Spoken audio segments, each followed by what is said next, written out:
रत्नेकांडक श्रापकाचार नाम के इस ग्रंथ में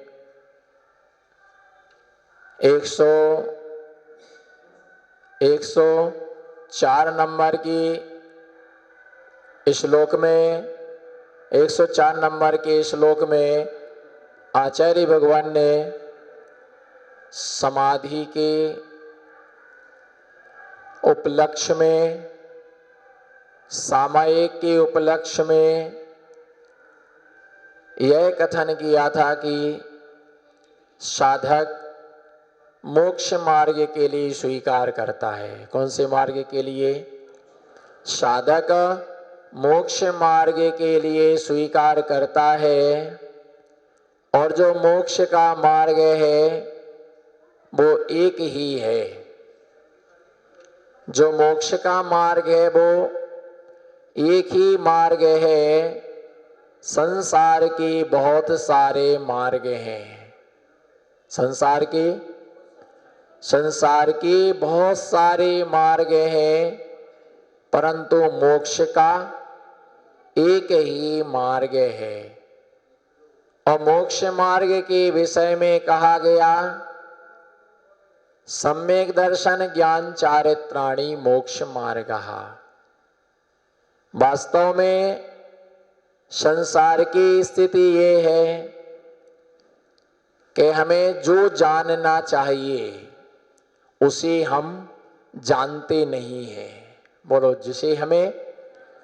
जिसे हमें जानना चाहिए उसे हम जानते नहीं हैं, और जिसे नहीं जानना चाहिए उसे हम पूरा, जिसे जानना चाहिए, बोलो ना, जिसे जानना चाहिए उसे हम आधे का आधा भी नहीं जानते। बोलो ना, जिसे हमें जानना चाहिए उसे हम आधे का आधा भी नहीं जानते, और जिसे नहीं जानना चाहिए उसे हम पूरा का पूरा जानते हैं। बोलो, जिसे हमें, बोलो ना, आनंद आएगा आपको पंडित साहब। जिसे हमें नहीं जानना चाहिए उसे हम, जिसे जानना चाहिए उसे हम आधे के आधे का आधा भी नहीं जानते, और जिसे नहीं जानना चाहिए उसे हम पूरा का पूरा जानते हैं, और दूसरों को बता भी देते हैं। पर जिसे जानना चाहिए उसे अनंत पर्यायों में हम किंचित भी नहीं जान पाए, और यही कारण है कि हम संसार मार्ग में ही उलझते रहे। मोक्ष मार्ग का नाम तो सुना, पर उस मार्ग पर हम चल नहीं पाए। और जब कोई मोक्ष मार्ग पर चलने का अवसर आता है, जब मोक्ष मार्ग पर चलने का अवसर आता है, जोर से बोलो ना, जब मोक्ष मार्ग पर चलने का अवसर आता है तो हम विकलांग हो जाते हैं। क्या हो जाते हैं? बोलो, सागवाड़ा की रानी चिल्लाओ। हम विकलांग हो जाते हैं। विकलांग होने का मतलब ये है हम कोई ना कोई असमर्थता व्यक्त करते हैं। विकलांग से मतलब यह नहीं होता है कि आपके पैर खराब हैं। विकलांग का मतलब ये नहीं है कि आपके पैर खराब हैं। फिर भी मैं कहता हूं कि जो पैरों से विकलांग है वो फिर भी सम्मेद शिखर जी की यात्रा कराता है। बोलो ना, जो पैरों से, हमारे तरफ देखो, जो पैरों से विकलांग है वो फिर भी सम्मेद शिखर जी की यात्रा कर आता है। पर जो मन से विकलांग है वो नगर के जिनालय में भी दर्शन करने को, बोलो फिर से बोलो, जो पैरों का, बोलो ना, जो पैरों का विकलांग है फिर भी वो सम्मेद शिखर जी की यात्रा कराता है। उस पर हमें दया आती है, उस पर हमें दया आती तो उसको बोलते, भैया आप नीचे से कर लो ना, बोलो आप नीचे से कर लो। तो मालूम हो क्या बोलता है, नहीं नहीं मैं तो ऊपर जाऊंगा, ऊपर से दर्शन करके आएंगे। भैया आप चल नहीं पाएंगे ना, आप विकलांग हैं। नहीं नहीं,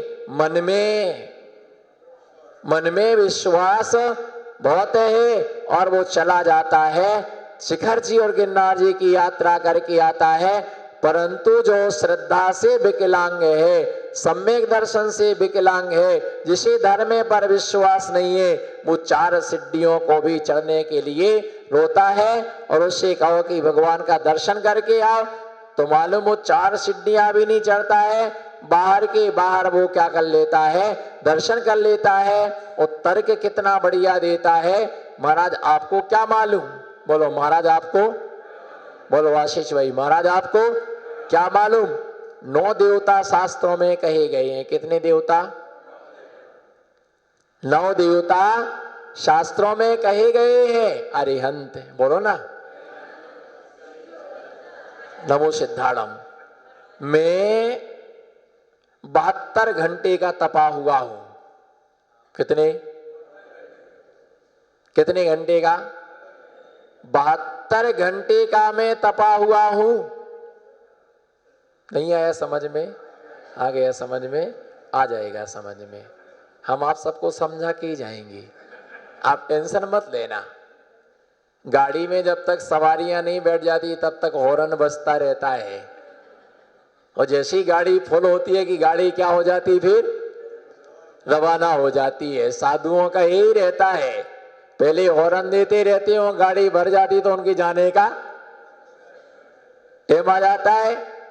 मैं क्या बता रहा था आपको, हाँ मैं 72 घंटे से तपा हुआ हूं।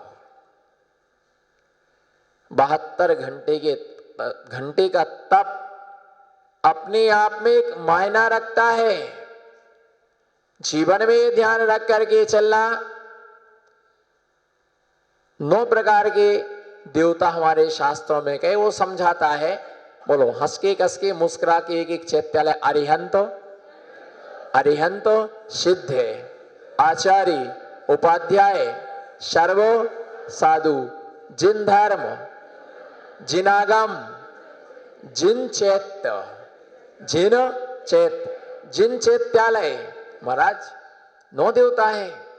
मंदिर में अंदर जाने की जरूरत क्या है, चैत्यालय भी एक देवता है। बाहर से भगवान का, बोलो बाहर से भगवान का दर्शन कर लो। बाहर से कर लिया भगवान का दर्शन। बहुत सारे लोगों को हम बहुत सारी बातें बताते नहीं है।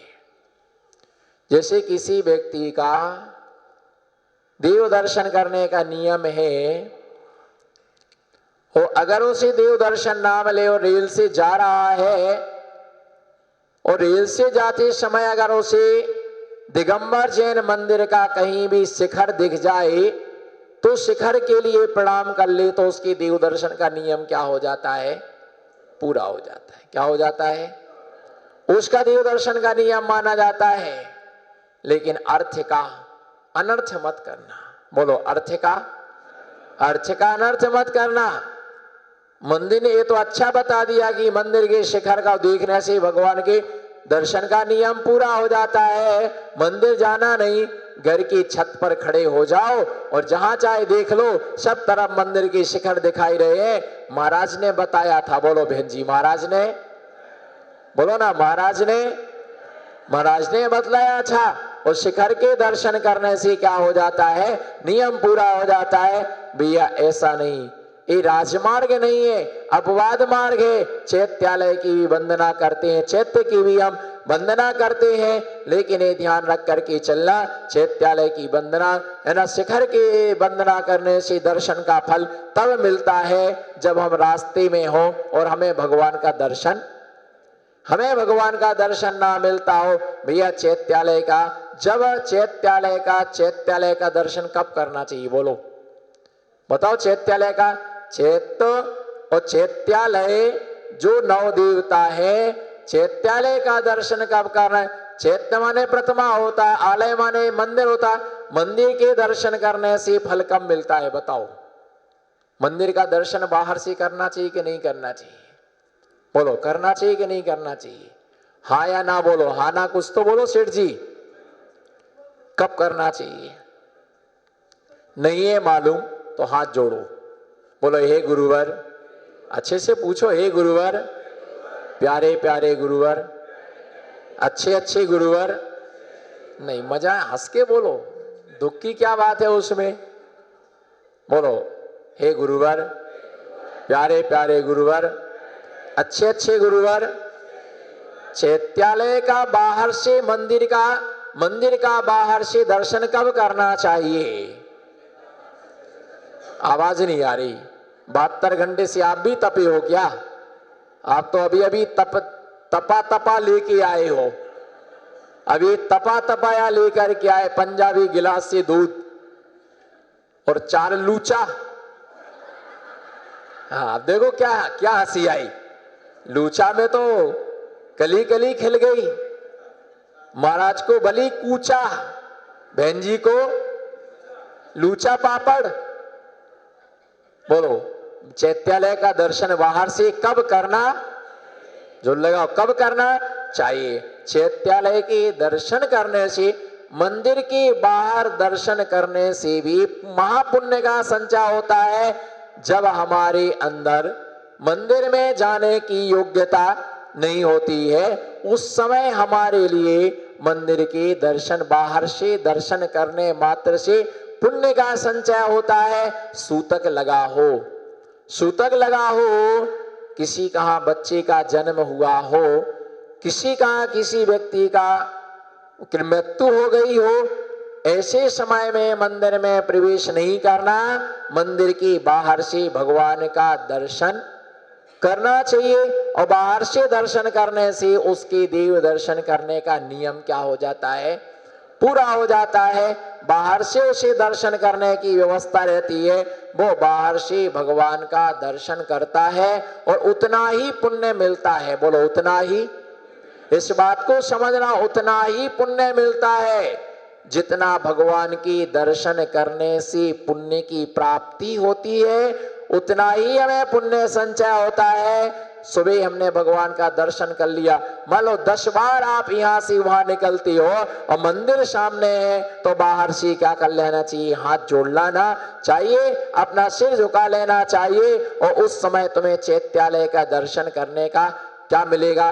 फल तुम्हारे लिए मिलेगा।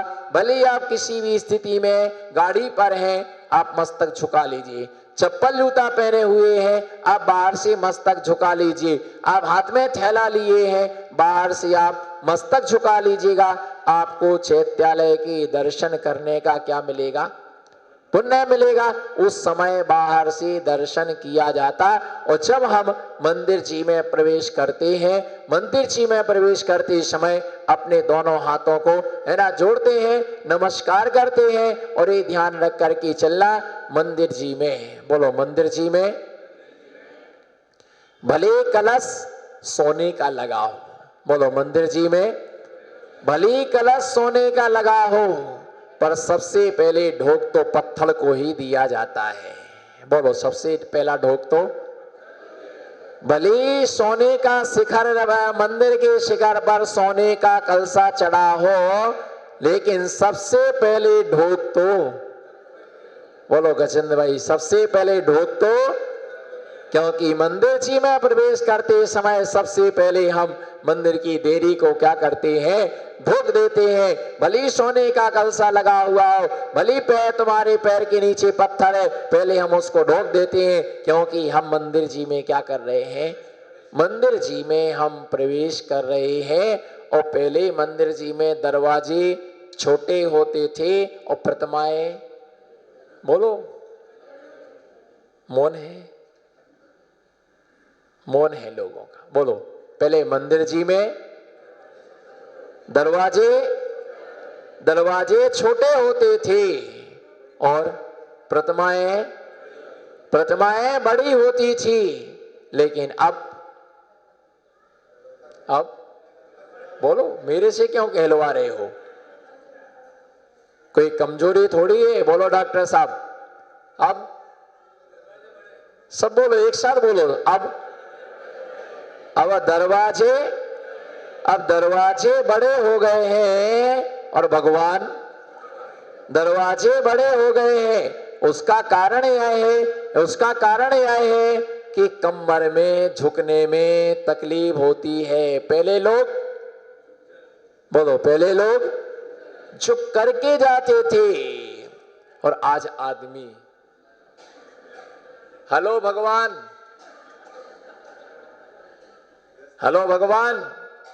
बार बार मिस कॉल मत दिया करो, मैं बिजी बहुत हूं अभी। भगवान के दर्शन कर रहे, हेलो हो रहा है, एक हाथ में फोन, एक हाथ में उदक पैसा चांदी मकान पुष्पा बाई सही। मजा आ गया। वो कहां चढ़ाना था, कहां चढ़ गया। मैं एक क्षेत्र पर गया तो मैंने देखा था, अब क्या करें, अब प्रसंग आ जाते हैं तो बोलना पड़ता है।